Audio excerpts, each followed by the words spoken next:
All right. Hello, Catholic YouTube, Catholic X, wherever you're joining us from. Brian with City of the Immaculata. Joining me today is Dr. Michael Taylor. Dr. Michael holds a BA in Biology and Environmental Studies from Bowdoin College. Hopefully I said that correctly. He served as a missionary with the Catholic Society of Apostolic Life for 3 years before continuing his service in Chile for another 2. In 2013, he moved to Rome, where he earned a BA from the Pontifical Gregorian University. He also has a master's degree in bioethics. He worked for the Archdiocese as the executive secretary of the Laudato Si Institute, meanwhile completing his doctoral studies. These studies culminated in the publication of his book, The Foundations of Nature, the Metaphysics of Gift for an Integral Ecological Ethic. And as well, Dr. Taylor is the Dean of Academics. Is that correct, Dr. Taylor? Because they didn't actually include that where I drew the bio from, because I think it was presumed there. Dean of Students, yeah. Dean of Students for the Thomas More. Give it the correct name here so I don't butcher it. It's a long name. The Thomas More College of Liberal Arts in Merrimack, New Hampshire. All right. Well, Dr. Taylor, Michael, hello. Thank you for joining us today. Thank you so much for having me. It's a pleasure. Yeah, so you wrote an article for Communio, which I believe you had sent to me. I came across it somehow, and it took me a little while to get around to reading it, but let's see. The article here is Creation as a Monstrance of God's Real Presence, a metaphysical reflection on the modern cult of potency and the Eucharist. And after I read this article, I was like, I got to get Dr. Mike on the program here to discuss this, because it's a wonderful article. And the challenge that you've presented me with here, though, that I have to contend with, is that typically when I bring somebody onto this channel, I have a very specific kind of topic that I want to cover with them, and I'm able to sort of steer that clearly because I have in my mind where I want it to go. Whereas with this article, you've presented me with a lot of things that I would like to talk about. So I'm left with the option. It's like, well, do I keep Dr. Taylor on for 5 hours as we discuss through every little point I would want to cover in this article, or do I have to self-edit? So I'm going to attempt the self-edit route. I will link it, the article in the description for people. I really recommend that. As a matter of fact, you would probably benefit from stopping this and then going and reading it and then coming back and listening to what we're going to talk about. But either way, I will link it in the description. And the very first thing I just thought about this before we hopped on live. I figured it would be, for me anyways, to sort of move the conversation ahead. What are your, or I guess rather put it, who are your influences, generally speaking, but also specifically for this topic of the article that you wrote for Communio? Yeah. So, well, as you mentioned in the introduction, I've got a background in biology and ecology. That was kind of my first love as a kid, nature and being outside. And I did not get too much into the biographical stuff, but I was definitely a Catholic and a believer as a kid. Definitely felt God's presence in nature and was in awe, and wonder. So when I finally got around to studying some philosophy, I realized pretty quickly studying biology that, I wasn't going to find the answers that I was looking for. I wanted to know more about creation, and certainly I learned that.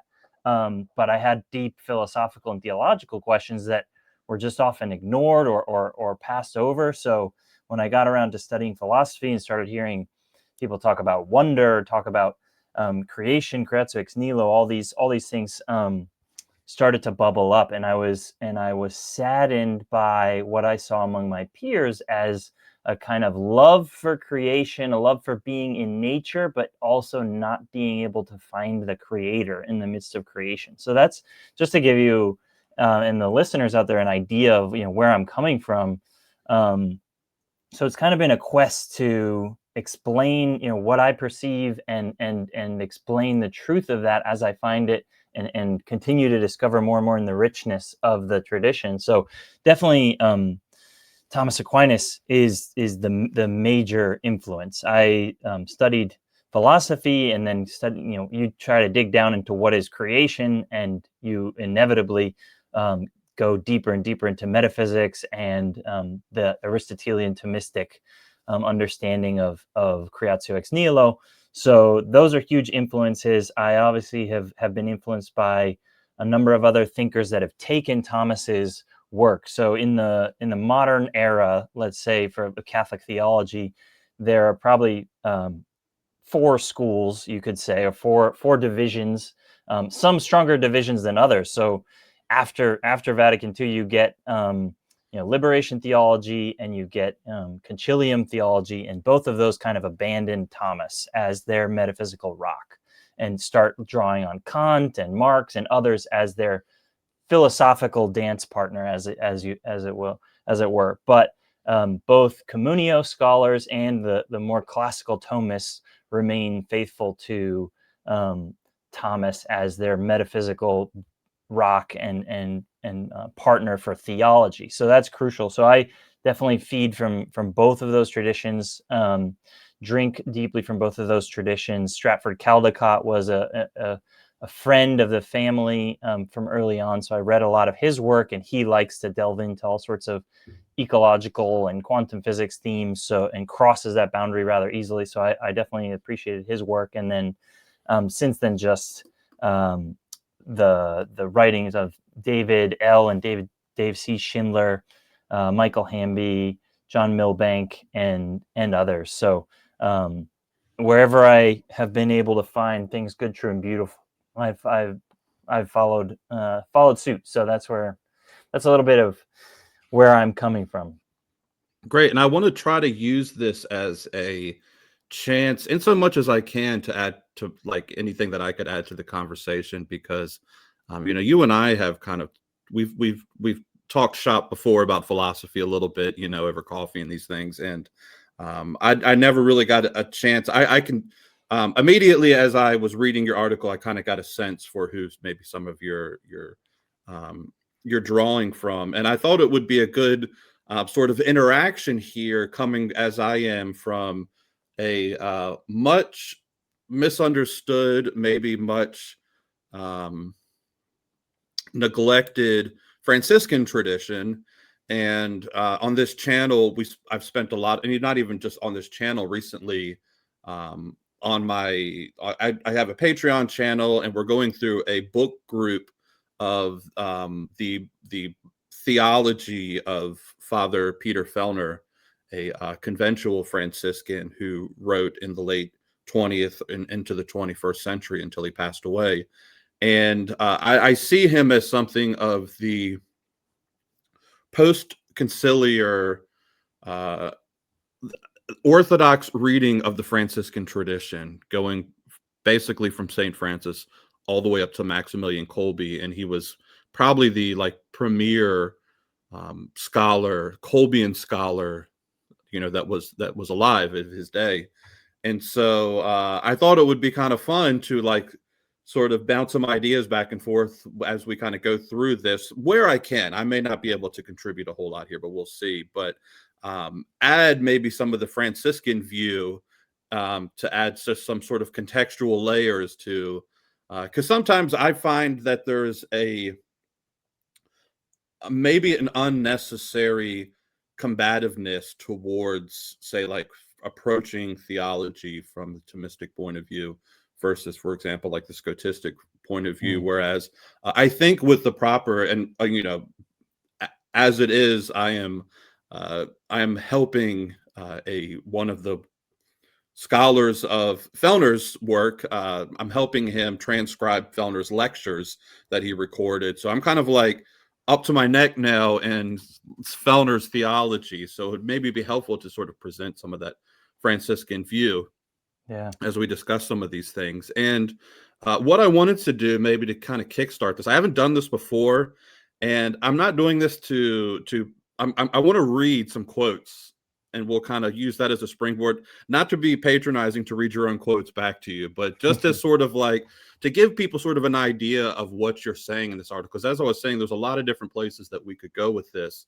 But Yeah. there's a few sort of highlights that I wanted to pick out. And for example, you say in the article, quote, Descartes' rejection of sense experience through his methodological doubt and Galileo's opposition between empirical reason and subjective sense experience, Galileo ostensibly neutralized and instrumentalized science by reducing its scope to a mathematics of the quantifiable. It wasn't mathematics that distinguished Galileo's science from that of the ancients, but rather its peculiar kind of abstraction from the reality of natural beings, namely reducing corporeal beings to their quantifiable dimensions. This not only represented a scientific innovation, but a metaphysical one, which would issue into an epistemological skepticism about what could really be known. In the end, we lost trust in our perception as an accurate presentation of the real world. Descartes' Ghost in the Machine could never do more than haunt an external world it could never truly know, and others, like Kant, denied that we could access anything beyond phenomena, leaving us with appearances without truth. So, in that quote, Dr. Taylor, if you could, what is this kind of I'm kind of beginning at the end here, right? Beginning with modernity, but what is this sort of like reductionist view of being into its parts that you're speaking of, beginning with Descartes and moving forward, and however deep Yeah, you want to go sure. into that?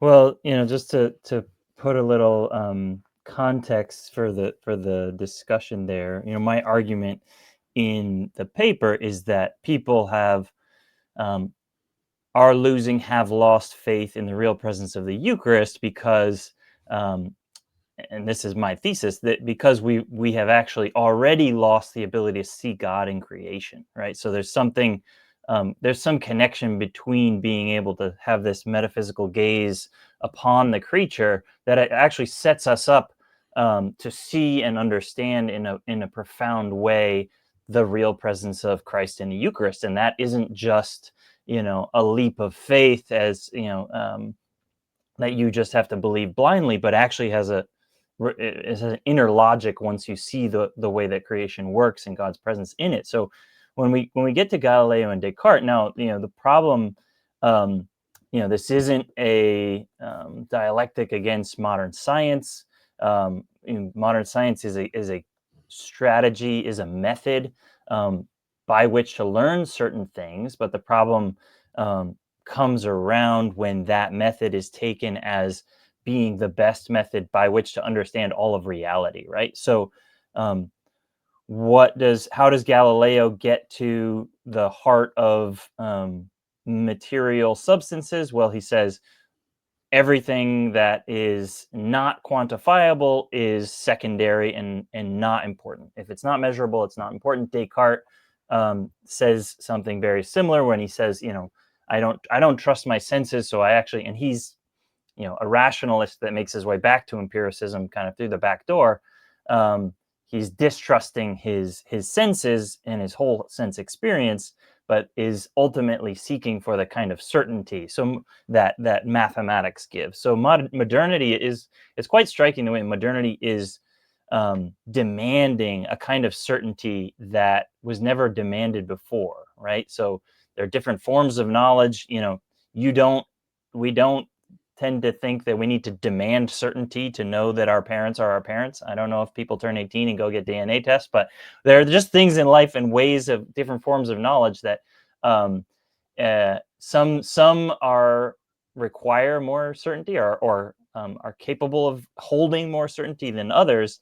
And there was this strong desire for the kind of certainty that mathematics gives in modern science, and that is achievable by just quantifying things. Now, abstraction is something totally licit, and it's something that we do every day. How do we know what a cat or a dog is? Well, when we're growing up, we see two cats and we ask, "What's that?" And that's a cat, and that's a cat, and it's the way our reason works. We abstract away the particular to leave the universal, but that kind of abstraction is an abstraction to the essence of the thing, right? Just removing its particulars. Now, the modern scientific abstraction is to actually abstract away and remove the essence of the thing and only keep the quantitative particulars, right? So now this can provide results, as we're all very grateful for the results of modern science,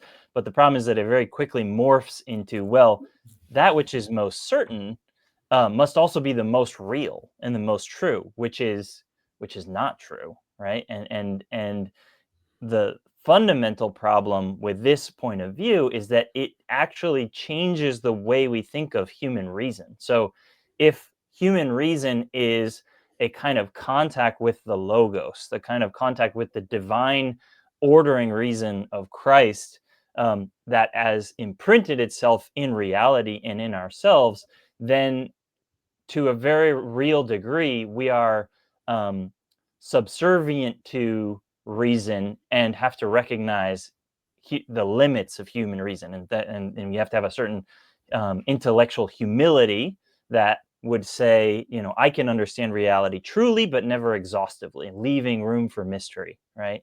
Mm. Whereas once you go into the scientific mentality of modernity, the attitude becomes, we can know everything about reality because beforehand we've redefined reality as that which can be measured. Now, from the point of view of a believer or someone who has a classical um, worldview, that just sounds absurd, but I really think it took over as the mentality of modernity that, yes, we can know reality fully through these quantitative measures, and everything else is just kind of illusory, right? So, you have Descartes can see that a stick looks bent when it goes into the water, and he says, sense experience is not for me. It's not helpful. We need a different method. So it's, on the one hand, this demand for certainty, and on the other hand, this fundamental doubt about everything, about our experience, that later gets exacerbated into the Kantian position, where we don't actually know anything fundamentally about reality. What we know is the phenomena, our experience of it. So, and then you're just standing, neck deep in skepticism,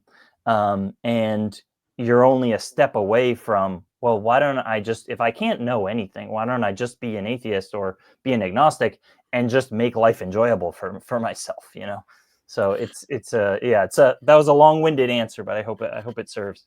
Yeah, and it makes me. I mean, I guess the free fall from this would be, obviously, you kind of alluded to it there, with just the effect that it's going to have on the worldview that people, whether they're conscious of it or not, most people are not conscious of it, but the Mm, worldview that people of modernity are going to hold, mm, when you sort of render. I mean, even, like with Kant, he'll go so far as to say that um, being as a category is totally meaningless. It's basically a pigeonhole that we stuff these terms, that we like, these things that we're.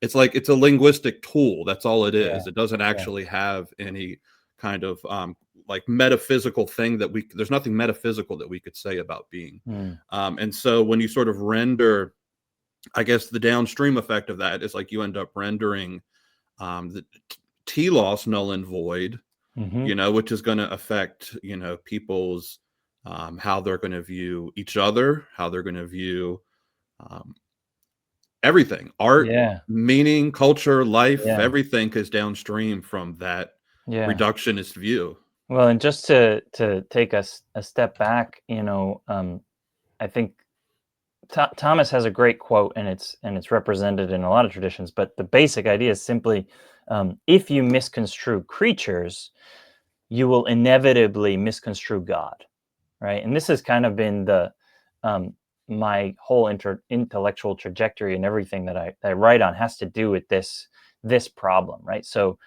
how you understand reality, how you comprehend creatures, is going to necessarily reflect on God in some way, because we always draw inferences from effects to causes. So if you believe, like Descartes, that nature is a machine, what is God going to be? He's going to be some sort of machinist, some sort of um, clockmaker.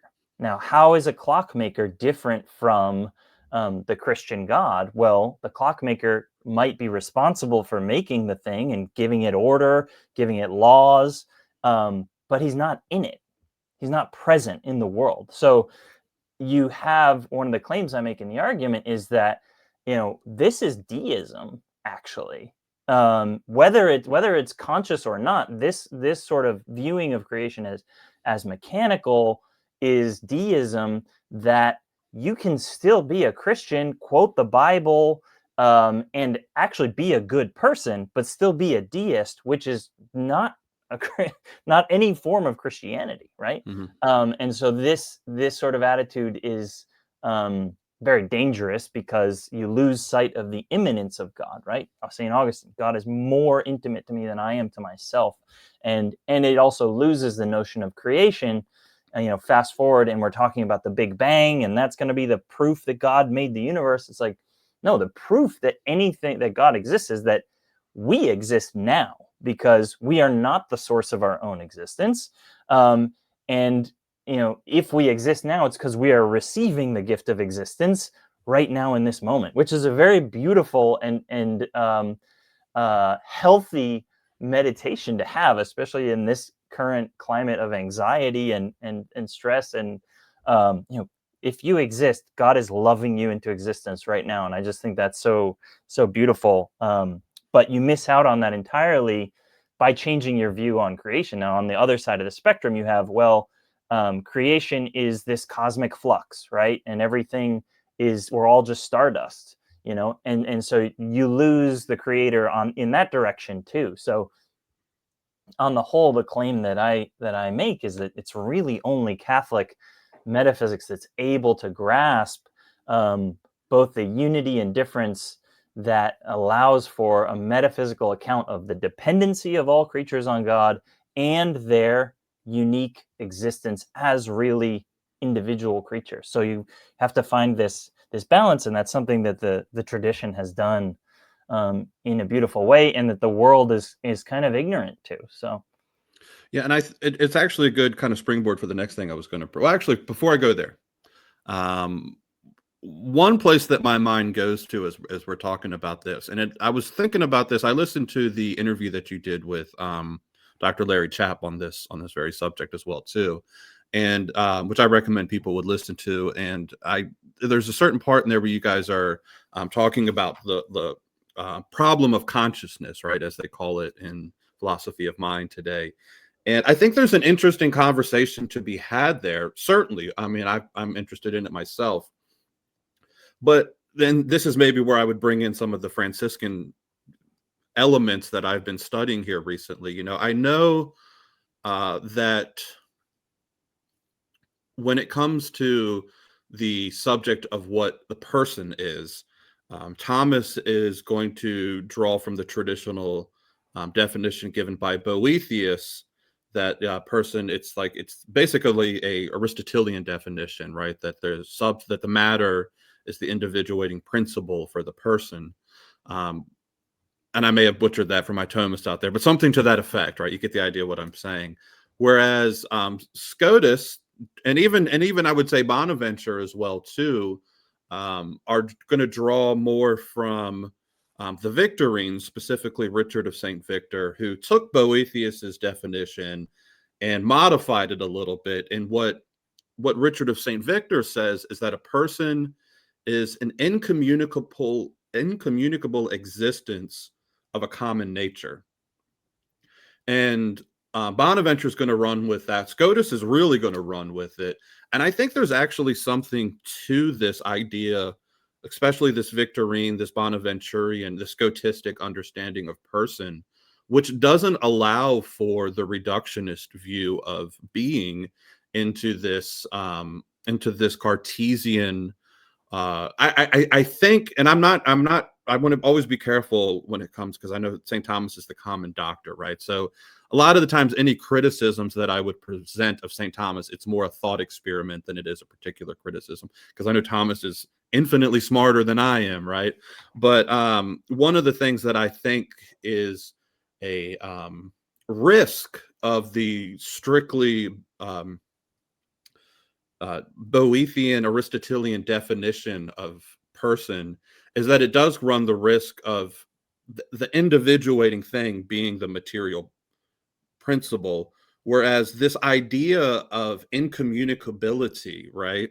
The thing that is shared across persons is the nature, right? The human nature. You have a nature, I have a nature. We basically, that's right. That's keeping in line with Boethius, but this idea of an incommunicable existence. It's as if the existence is the terminus, the point at which you can't go any further into what, like, you as, Michael Taylor is, and what I as Brian am, and what the persons of the Trinity are, right?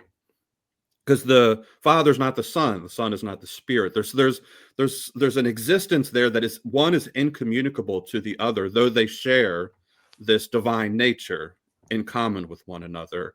And then Scotus is going to take this to the level of what's called haxeity, which is, I don't know if you're familiar with that in metaphysics. It's one of his unique contributions, which is that there's it's basically a thisness is what it's referred to as, right? Mm-hmm. Yeah. There's something about this, like this particular person here, like Dr. Michael Taylor, that is not any other. It's beyond just the material substrate that individuates you. Sure. There is a mysterious element to that, and I think it's fine sometimes to leave an element of mystery to some of these things, but it gives me, I think, a little, and I'm just kind of throwing this out there, maybe just some of your thoughts.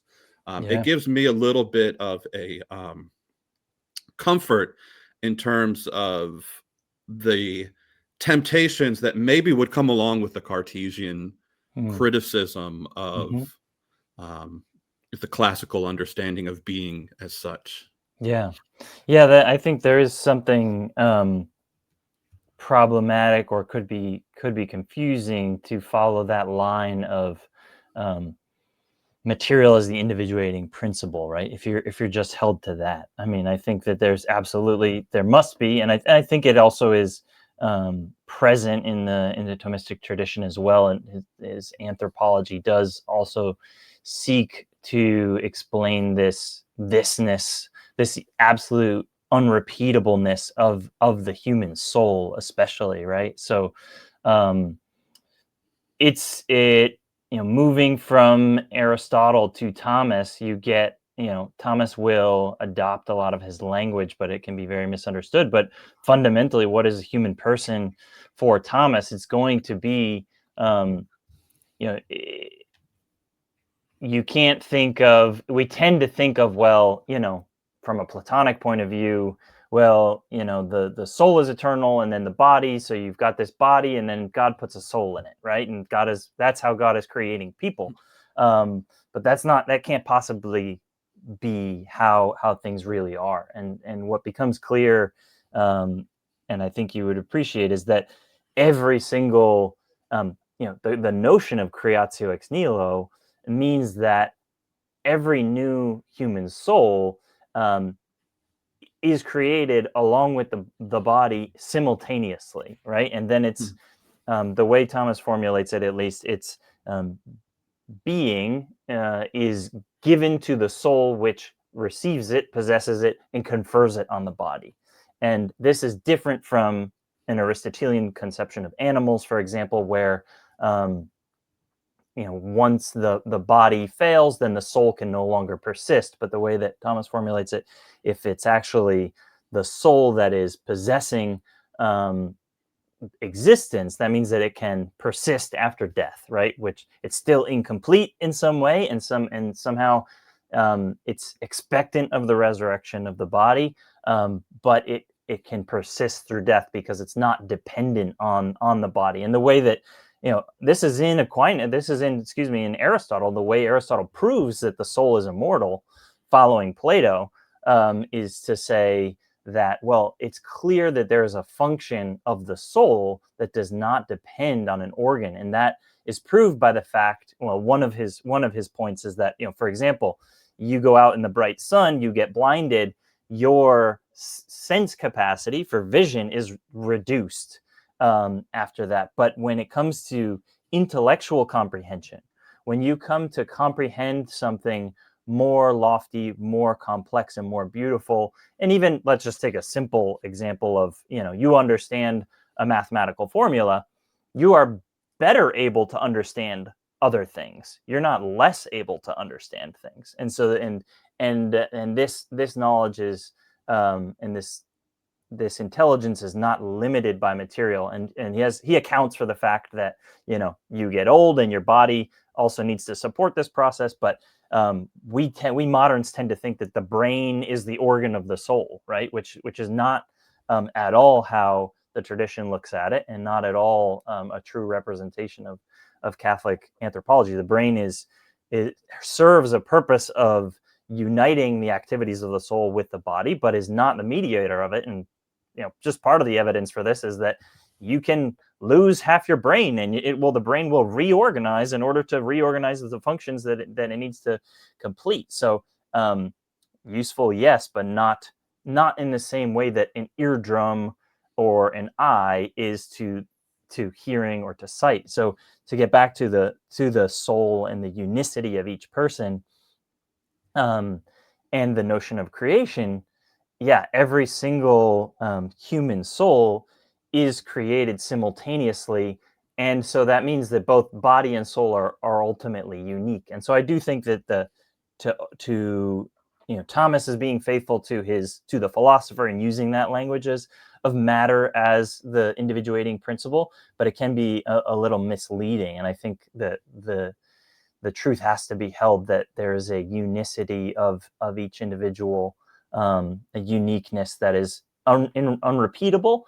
And the beautiful thing about that is, as I mentioned before, if creation is not one and done. It's not you're given creation and then you carry it around for a while. No, we can't give ourselves existence. And so if we are existing, the Creatio ex nihilo says that the moment of creation, the moment of bringing into existence, is the same act as sustaining an existence, right? So if you could imagine, the best example is something like singing, and this Tolkien uses this, right, in his Silmarillion. We are being sung into existence like a sustained note by God, and the moment that music stops is the moment that our existence stops. But if we're existing, it's because we are being loved into existence in that unique particular way, because our essence is, yes, it shares in the human essence, but it's unlike any other as a spiritual being. So yeah, there's a lot there to meditate on. It's so beautiful. Yeah, and I think it's clear where even for somebody that was only like peripherally familiar with Thomas, where he's going to diverge from the Aristotelian is just in the immortality of the soul right there, right? And having to provide an explanation for the soul's continuation after the Yeah, death and decay of the body. Yeah, Aristotle doesn't know how to explain that. He will say, Yeah. it looks like, and Plato. It's really interesting. Ratzinger has a great reflection on Plato, because we often think of him as like the original dualist, right? And Descartes is just taking off of Plato. Ratzinger points out very clearly, Plato and Socrates were living in a very tumultuous political time where people didn't believe in justice. Mm-hmm. They didn't believe in the immortality of the soul, and they didn't believe that you would have to own up for what you did in this life. So for Plato and Socrates, the immortality of the soul was an essential part of their political strategy, because they said, look, guys, if we don't, the soul is real. I mean, they actually believed in the immortality of the soul, but they were set out to convince other people of it, because if you don't believe in the immortality of the soul, then society just becomes a tyranny of the strongest, right? So Ratzinger makes the point that Plato did everything he could to emphasize the immortality of the soul without too much concern for its relationship to the body. Sometimes he's referring to the body as a prison. Sometimes he's referring to the body as a ship, with the soul controlling it. But all of that language is often poetic, he's especially concerned to insist that we have an immortal soul, right? So that gets corrected in Aristotle by saying, no, look, the soul has to be the form of the body. They have to unite. They have to be one. So, but yeah, he doesn't know. So he can insist that the soul is immortal, but he's not quite sure what that means or how to make sense of that. And that's why you get other interpretations of this from the Islamic philosophers, Avicenna and Averroes, that are problematic in the Middle Ages. But fundamentally, Thomas, with Christian revelation and the resurrection of the body, it all makes sense, right? Mm-hmm. So it all looking back, it all comes together. So, yeah. All right. So now, going back before that question that kind of diverged a little bit there on you, going back to the point that you were making initially before I asked about the personhood. I've got this quote here. I'm just going to read. It says, and this is kind of the point I think that you were illustrating earlier. Quote, one cannot misinterpret creation without misconstruing the creator also. This can help us understand the danger that the technocratic paradigm presents to Christians today, particularly with regard to the faith in the real presence. But only if we can come to an appreciation of what has been lost and how such a simulacrum of a Christian worldview could come about as it did. Now, I see this as kind of the heart of the essay, at least the trajectory that you're going to take. And maybe if we could, just to kind of I know we've been covering it a little bit here, but the trajectory of philosophy. Now, we could talk about this in a little bit if you want. I'm going to make the break at William of Ockham as opposed to Scotus. And I think there's a good case to be made for why that would be. But, well, I think earlier you actually did kind of cover fairly well some of how this trajectory kind of goes. I mean, Occam is going to be, I think, sort of a breaking point with the classical tradition. Descartes is going to kind of accelerate that, and then you're just going to drive right on into the Enlightenment before you get to like Hume and Kant, who sort of throw it all into high gear. But I guess one thought that I have is kind of giving a meta-analysis of a Christian worldview. And I was thinking about this earlier today. I've heard this argument made, and I wanted to get your thoughts on it and get your opinions on it, because there's parts of your essay that really make me question some of the assumptions that I've had about this, which is that does Christianity, how do I want to present this? Again, I always have to be careful how I phrase things on this channel, because I'm putting it out to the world on YouTube, and at times I'm engaged in a thought experiment, but I don't want a listener out there to misunderstand what I'm asking or what I'm answering.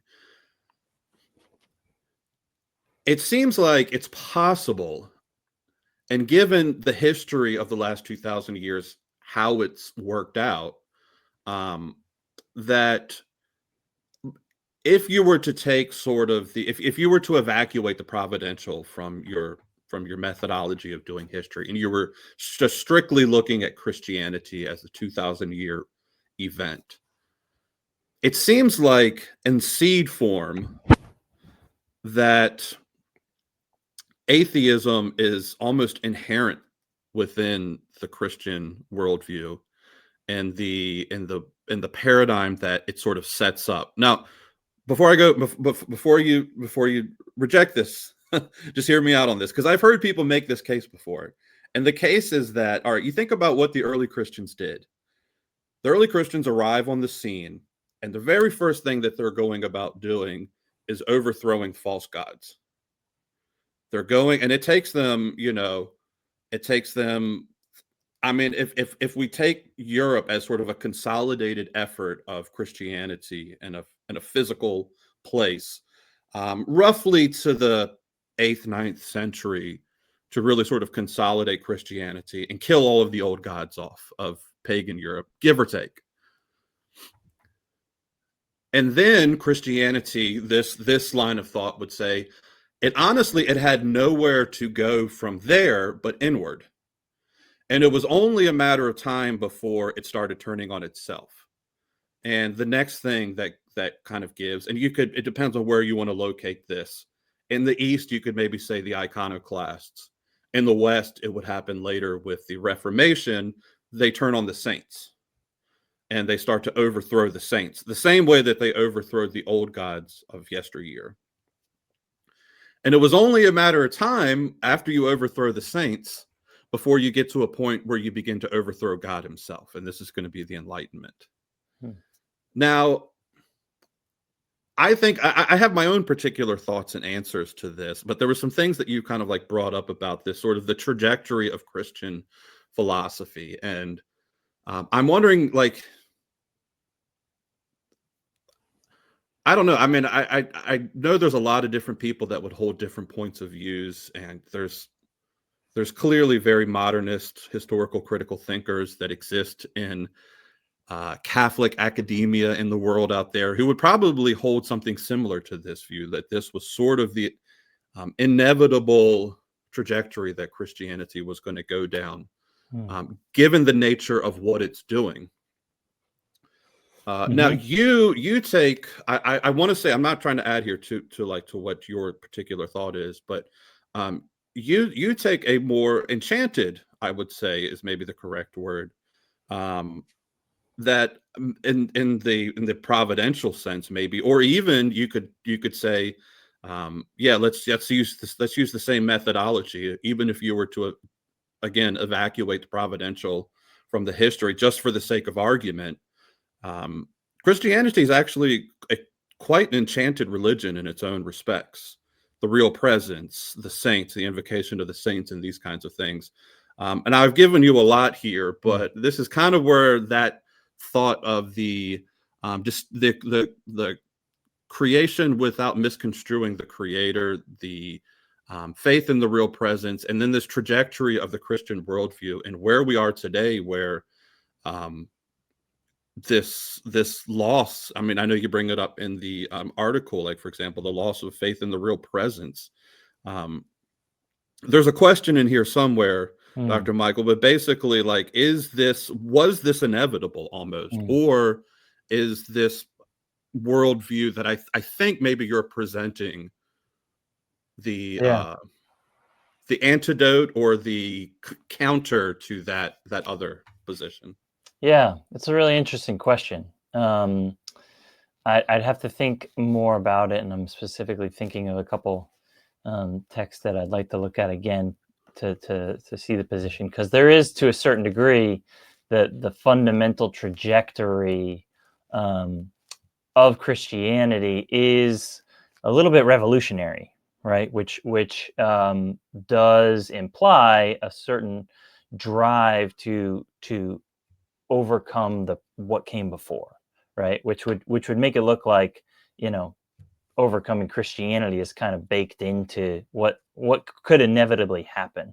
I have a lot of different thoughts about this. So, and the first is just the fact that faith is a gift and faith is free, right? And so there's always, by definition, going to be the necessity of people not believing, right? And this is why I am bothered by many modern, often Protestant attempts to prove the existence of God, right? So one of these is intelligent design.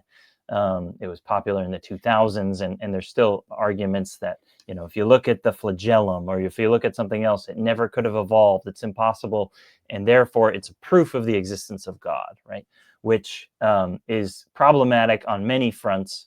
But I'll just point out one, which is the fact that faith is precisely not something you can prove, and something we're not asked to prove, right? So I know that everyone wants other people to be believers, but to tell them that there's a mathematical proof of it and that they have no choice is precisely the opposite of evangelizing, because it is precisely it's not a blind leap of faith either. My mother would always explain to me faith in this way, that it's not just do something crazy and random because someone told you to, or you think that it's different, therefore because your reason tells you not to do it, therefore you should do it. That's an anti-rational approach.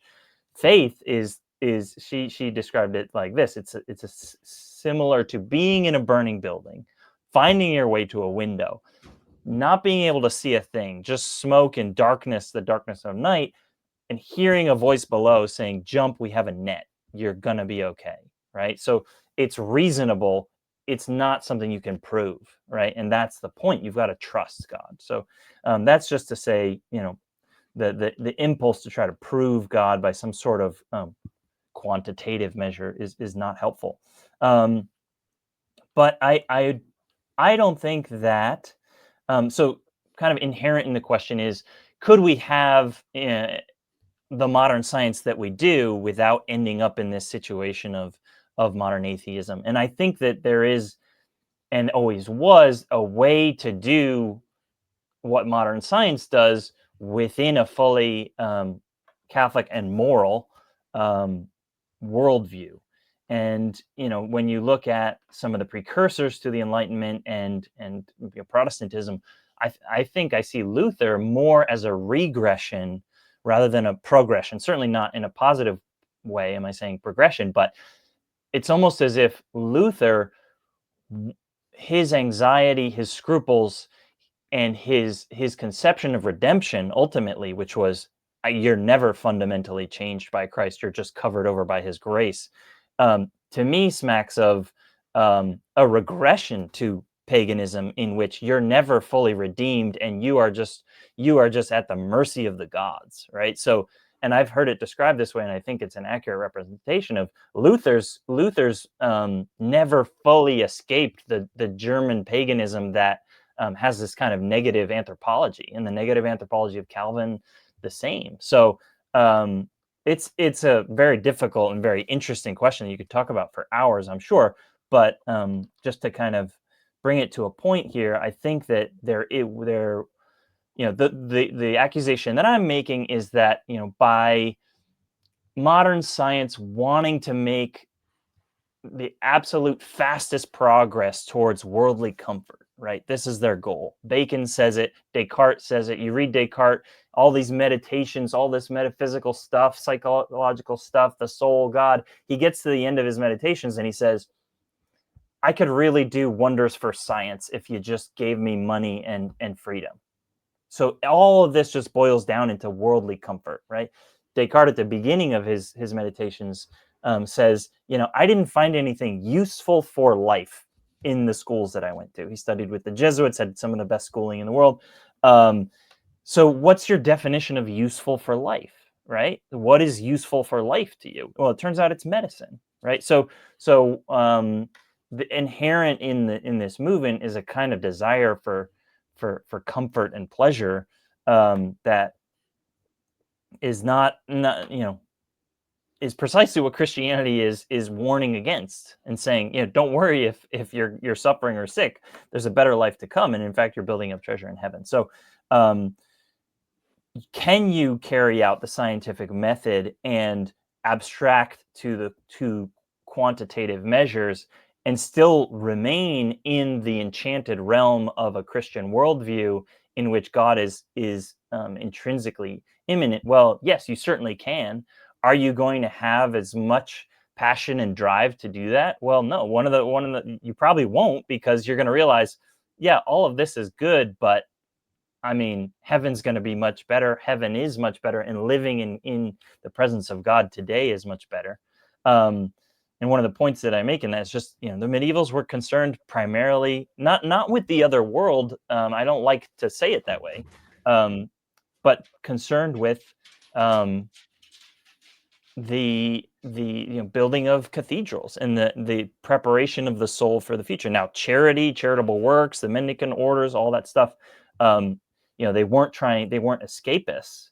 But I also think, just to add another wrinkle to this, that when man's understanding of creation changes, so for Luther and Calvin, irredeemable. Creation is irredeemable. How does man get to heaven? He has to escape creation, right? Which also means reason. He has to escape reason altogether, and faith becomes the opposite of reason rather than the perfection of reason, right? Grace perfects nature, but they reject all that, and so heaven for them is climbing aboard some sort of spaceship and going off to some other place, whereas the classical Christian understanding is that we will have a new heavens and a new earth. And the sacramental worldview is a kind of redemption of all of creation through the work of man's hands as mediator and priest in the midst of creation. Creation is groaning, waiting for us to be saints.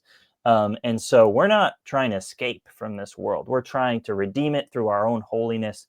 And yes, we can pick up litter, and we should do that. Yes, we can do good husbandry. Yes, we should care for creation.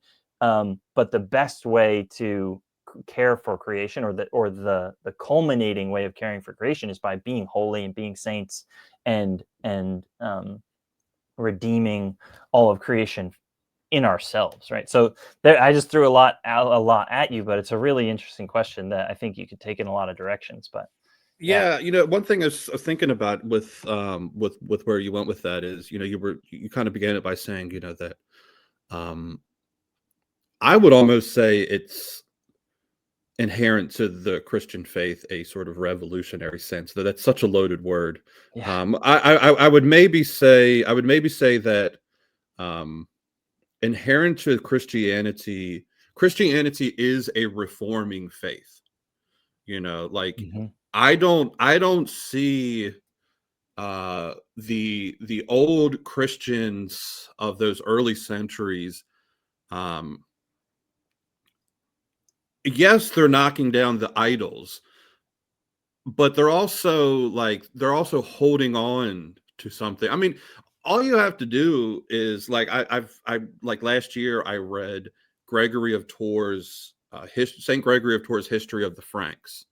um, or you read the life of Saint Columba. I mean, there's something about, like, say, the Celts, for example, where evangelization, I think, is done right. Where it's like these Irish missionaries, they come into Ireland, they find a pagan people, but they find wrapped up in this world.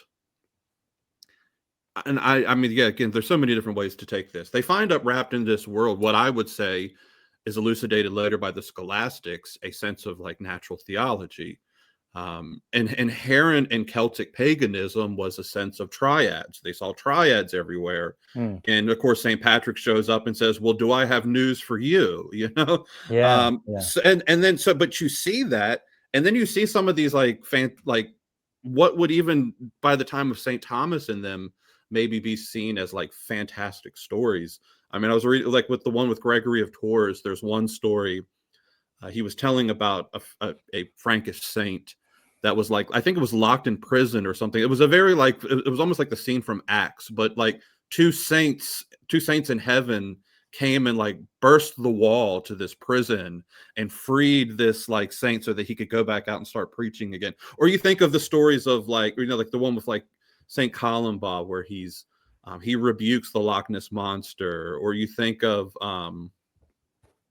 who was the Saint Denis, who carried his head while he preached, and these kinds of like wonderful, like, hagiographic stories that I don't think that you can just reduce to the tellings of later, like the fanciful thinkings of the chroniclers, because some of those chroniclers themselves were saints. So I think you would get a bit problematic to simply have that sort of reductionist view. Yeah. But the idea, though, being that they had a sense. There's, like I said, I think there's something about Celtic Christianity, for example, that it's, or like the Celtic people, when they converted, there's something in there, and I've been sort of fleshing this out in my mind recently, that's a model of how the conversion process should take place. Because they didn't just come in and quote unquote kill the old gods. They converted the world, that they baptized the world that the Celts lived in. And all of a sudden, these holy wells that, were used for pagan purposes are now holy wells for the purpose of holy water. Yeah. And you were talking about faith, and the light of faith is sort of being the impetus for our ability to, as Christians, kind of like trust in this process of moving forward. And it makes me think of Saint Anselm's faith-seeking understanding, right? We believe in order that we may understand. He was drawing from Augustine there. And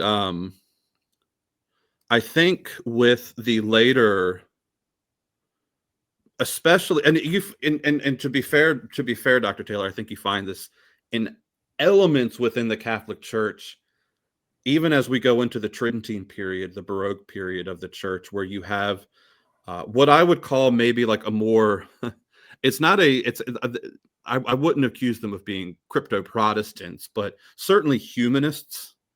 And I give the humanists a hard time on my channel. People that follow this channel would know that I give the humanists a hard time, but there's a reason for that. And one of the reasons is that, like, you take the humanists would be the ones that would be more than likely sitting on the board of the Inquisition, right? Where they're looking at, for example, the works of St. Francis Borgia, or St. Teresa of Avila, or St. John of the Cross, or even into modernity, like St. Faustina. And they're putting these books on the index because, in a sense, they've almost demystified the faith in their own minds anyways. Now, to the glory of the church and her preservation of these things, the church is, I think, always pointing towards the mystics, pointing towards the contemplatives, even as and again, like I said, there's so many different ways to go with this, but I think even as you're like tempted to want to fall into this, well, let's just open the doors. There was a reason that the Inquisition was started, because there was some crazy ideas. Luther, for example, right? Like, I mean, you do need guardrails to these kinds of things, but you also need like a breathing room. And again, I think this is part of the Franciscan tradition as well, because Saint Francis, when he really began his mission, it began with with his vision at San Damiano, right, where our Lord said to him, "Rebuild my church." And the Franciscans read this as a physical, spiritual, and a metaphysical reading of where, and I think Chesterton does. He's got a wonderful biography of Saint Francis, and he really is able to he's really able to capture this element of Saint Francis, where Francis is a reforming saint in the true sense of reforming, right? And I think we're constantly doing that. It's constantly this play between not being superstitious, not being idol worshipers, but also not reducing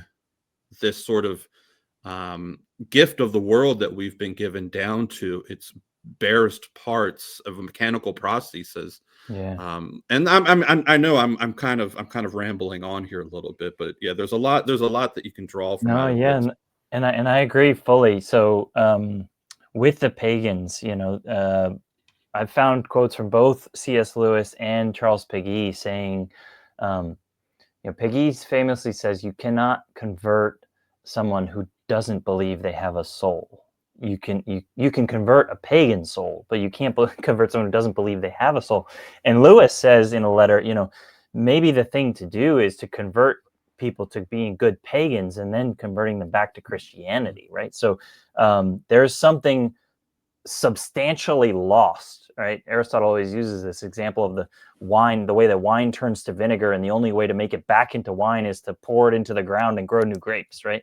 And so yes, Christianity was always evangelizing, always a missionary faith, right? And so when in Europe, there's always the risk of a stagnation, right? And that stagnation we start to see early on in the turn of the millennium, um, where you have this mixing of political power and authority, and the faith.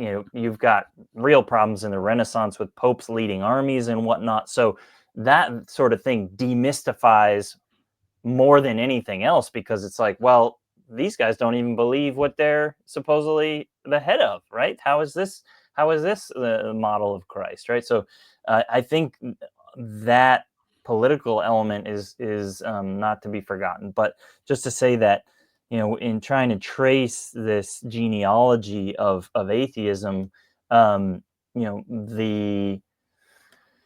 Christianity, when it stops moving forward, when it stops evangelizing, when it stops being dependent on God, then it's going to fester. And so that's why I think you have, for example, in Spain, where they fought for 770 years to regain their country from Islam, this immediate and incredible 300-year evangelization effort of the Americas. And so I think this is absolutely true in one's personal life as well. If you're not swimming against the current, if you're not swimming upstream, you're floating down with it. And as JP2 said, only dead things float with the current. So Mm. I think there's a lot of things going on there, and a lot of reasons why the demystification happens, that sets up the problem of atheism. But I definitely really appreciate your assessment of the Celtic Christianity, the mysticism that needs to be present. The everybody recognized that there needed to be reform around the 14th and 15th centuries, right? John of the Cross was writing at that time, and so was Luther. And you get both of these different approaches. So, yeah, It's there's almost as if, like, as human beings, we have a hard time balancing the extremes. yeah, Like, we're yeah, given to one extreme or the other. And I mean, you just turn on the news. Like, I can guarantee you there's something on the news right now where human beings are failing to balance from one extreme to the other. yeah, and Pascal has that famous quote that all of man's problems essentially come from being unable to sit quietly in a room. Mm. Um, yeah, it's an interesting thing, because on the one hand you think of the monks being very capable of sitting quietly in a room, but they're not just sitting in the room. They are praying, and they are offering, and they are suffering. But also within Christianity, you have this missionary spirit that has to go out, and if it doesn't, it's gonna fester. So there's room for everything within the church in that sense. But yeah, we we need to, it sounds cliche, it's now, but to re-enchant the world, um, to gain a deeper appreciation for the real particular physical reality in front of me, the uniqueness of every creature in front of us. So this is one of the gifts, and maybe one of the closing meditations, closing points, is just that the meaning of creation, the meaning of creatio ex nihilo, is that um, nothing is accidental, and everything that exists is unique, and it's unique and unrepeatable, right? Every little bird, every dog, and especially every human being. But why is that? It's not just that life is just happening, we're all just stardust. No, God is giving existence to every single thing that lives, and that includes plants and animals, right? And I think we would do very well to recapture the Aristotelian and Thomistic understanding of the hierarchy of souls, right? The soul is that which is responsible for life, right? And so plants have souls. They have reproductive souls, vegetative souls, and that's where life comes from. But all of these creatures are being held in existence, and this is for me the real fruit of the Catholic metaphysical tradition: the gift of existence, the gift of being, um, is something that is like being sung into existence. And so, if we could gain a little bit more of a contemplative view of God's sustaining of all creatures in existence, and meditate on that and let it sink in and let it help us to be more grateful and more contemplative in our daily lives, I think we could bring back some of that mysticism, some of that enchantedness that really helps us understand, well, why are the sacraments necessary, right? Why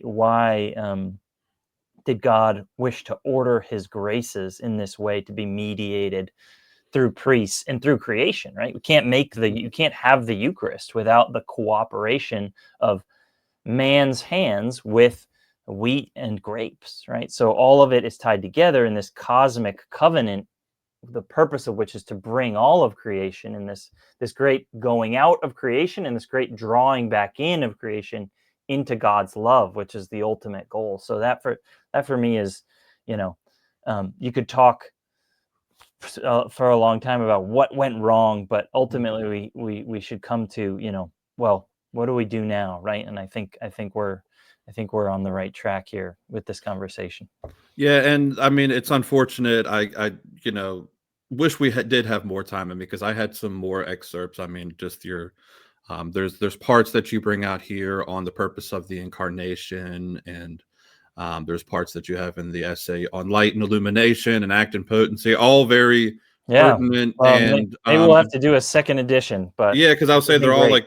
they're all important, pertinent parts to this conversation. And I would the only thing I would add to the end there, just maybe to put the last point on everything, is that one of the big takeaways that I took from this this article that you wrote, and it's something I've been just dealing with in my own life in terms of the work that I've been doing with Father Peter Fellner, is because when I first started reading and studying Father Peter Fellner, I almost got the sense that this guy was like obsessed with metaphysics, and it's like, why does he spend so much time on this? And then it started to dawn on me that and much like I think that you really illustrate in this article, that honestly, if you get the metaphysics wrong, yes, we do have theology. And Fellner said it like this. He said, theology is from the infinite to the finite, but metaphysics is from the finite to the infinite. And theology, yes, it helps us. And if we didn't have theology, in terms, especially like revealed theology, then we're a sad bunch. But with our ability, powers of natural reason, um, our ability to have a correct metaphysics allows us through our reason to be able to say something correct about the infinite, so it's from us to like revelation is from God to us, metaphysics is from us to God. And I think you do a great job, especially as it relates to belief in the real presence, of why if you start to veer off into an incorrect metaphysical assumptions, presuppositions, then yeah, downstream of that, you are going to end up with mass, dare I say, apostasy once you get to the point that people no longer believe in the real presence. So thank you for the article, and thank you for taking the time to join us today. Again, I'm going to link it in the description, and I recommend everyone take the time to read it. And hopefully I can get you back on, because there's some stuff, like I said, further on in the article that we didn't even get to today. So, Yeah. Well, thank you so much. It's been a real pleasure. all right. God bless. Take care, All everyone. right. Take care. God bless.